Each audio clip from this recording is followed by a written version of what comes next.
Oyirado. Ye asafuacha yelimi odomotana.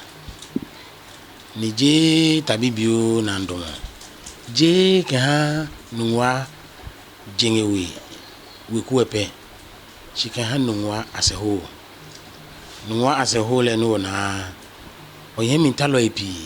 Si otini yo minji sanshika manfa. Neke sanshina manfa ne yinomi abe shi edu ke bete bi ami ke ba shi wo bia ne oblantae ko mami ni sani ne ke ni bi ne fe ise afo nungwa ko me wo yo nungwa manche ko me wo yo bobu wulo mo shi che ko me wo yo ko ni noya e ko me fi mo aba mami ne ke ma jani bi ne ke ji moko ye yinto papa ke ha ma ni to ba invest alo eto ne ba fe no ko poka wa ma ibanye ba wa eja ke ina akeshi ekomi femo e bi ene ina akeshi oblanta ene yo mi ameye hiwale ameye ekomi femo le ke maji ni bi nu saninya pagbe ke jende ekomi femo ni nunwa akọ ebilima mama iha eko ni keji achewo gbe anawo ni amia eja akeshi wogbeje ke ni woje shon ni mene ni wo ba she isani ayose wona yo wojugba ke woji yicho nunwa if I can get be near go fe if I were you fe wa I'm gonna walk away ni nuchumoy who baje only she I'm gonna know empower or blantyre especially yeah go skill development I mean I think biane any jelem ye ta flache ye have any ne get chop money ne yo ye families pi me bo yo ele onka ochuni ni o ba onyo he otalekwa kwa wo onyo wo je nwa fejo nuchumoy ko ye nuchumo kwa ko no ochume ogonye afon mo kono ne ke ni bi ne sani eba o blanta ye pia mi na me ka me afon nuchumo no ke ha me wose ko wewo suba ipi ele onyo wi fe bi ane shi noya titiri ji no ni mintawo e ko me fe mo no ka twani o mane aba mi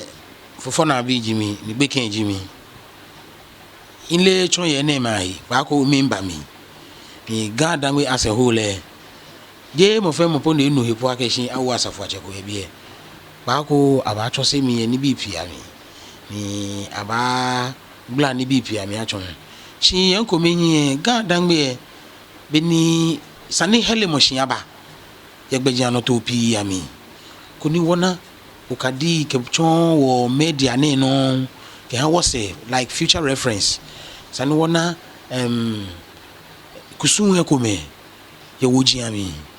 ye tips ami ke ha wose bi ni baba ona ka to gbeji ano to jogba nkun he ne ke ni bi me ka me jimi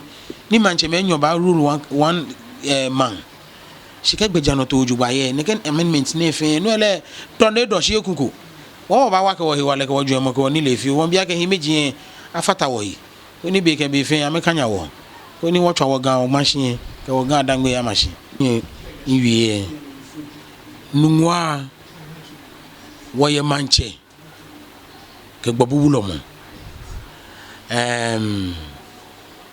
wole wo shikponji ana ni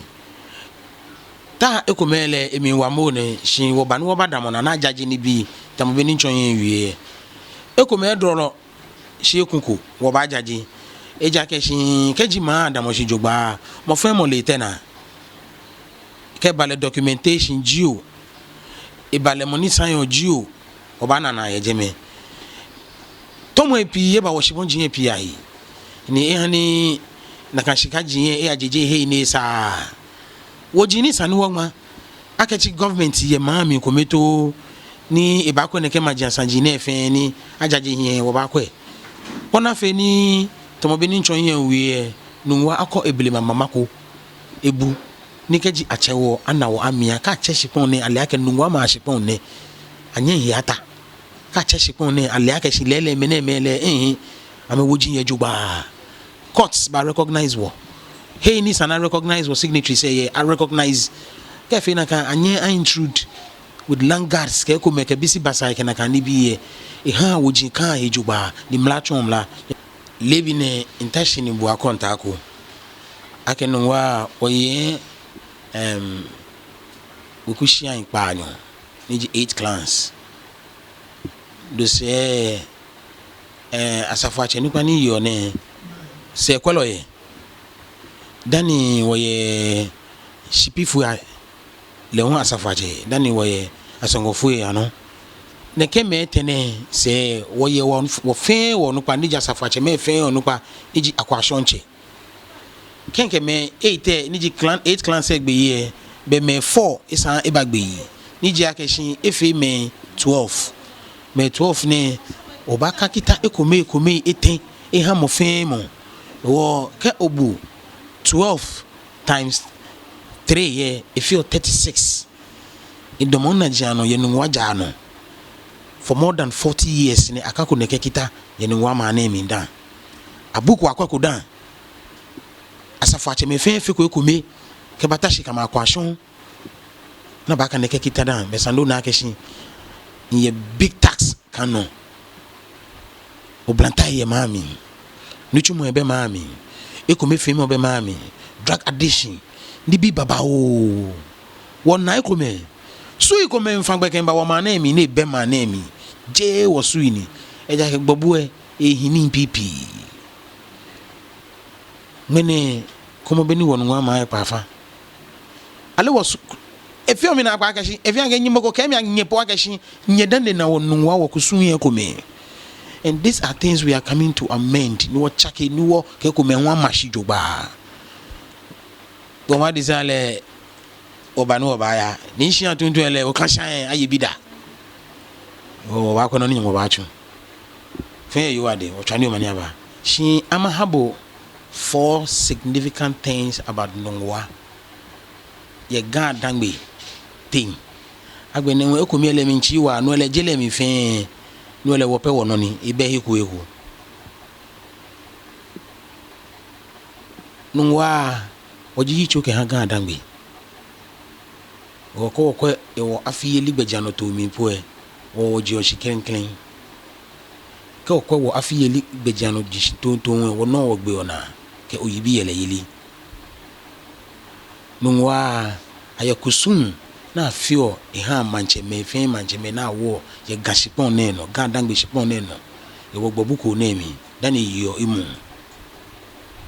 nungwa keji ulie jelemi ja ekanungwa noji meridian no komeni mele achole angmo onushi nungwa ma woni. And that is the center of the world. She politically, geographically, wolomi ke bina me feel ko akwe abake ya gbe tema. She de tema noni. Tema shwa jente ni. Jelente ni. Nungwa wogbobu lo moni shwa jente ni. One significant thing ni jele mi fin afi ye yiku. It tells you how supreme we are. She be una wasui ka woban ekume ejowo mi woke beti o manche yeli mi woke jeke manche yeli mi pole wiwe kule shike woke beti o lumo yeli mi o hani hinti mi nyemene ni ntawo mene ni sumo mene ni minoji mene miji neke na kan bi o hani boy I recognize o lumo yeli e no ko gban na wa bi ko ni wo we social media because we platforms be no activate you know I mean wo gba sajinye ni Hudson Odoiba keje airports ni abajo adowa ye hin. It was a very big disgrace ke han wo game maba imo wo bonu yilo eyo imo wo pan logo shelo eyo imo wo beneshi lo eyo many achon wo gbe kan bi ni ba keje many ba chi wo se anwetwi onye manche me onye wulo me onye siche